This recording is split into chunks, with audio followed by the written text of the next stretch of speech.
Pangit po nung... Di ba department mo kuya sa tayo? Pero... Natatandaan mo pa ako?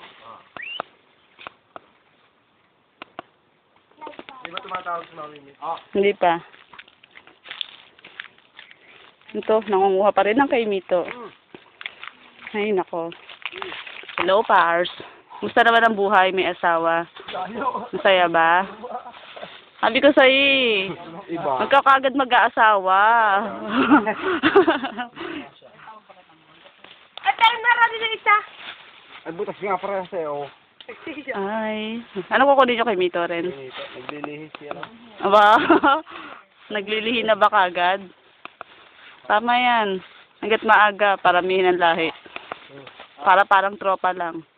Pag tumanda eh, wala na. Oo. Patay. Baka pag nagkaanak ka ng matanda ka na, babatok-batok ka na lang ng anak mo. Tama na. Tawag na yung lolo. Ang maganda nga yung paiba-iba yun ako.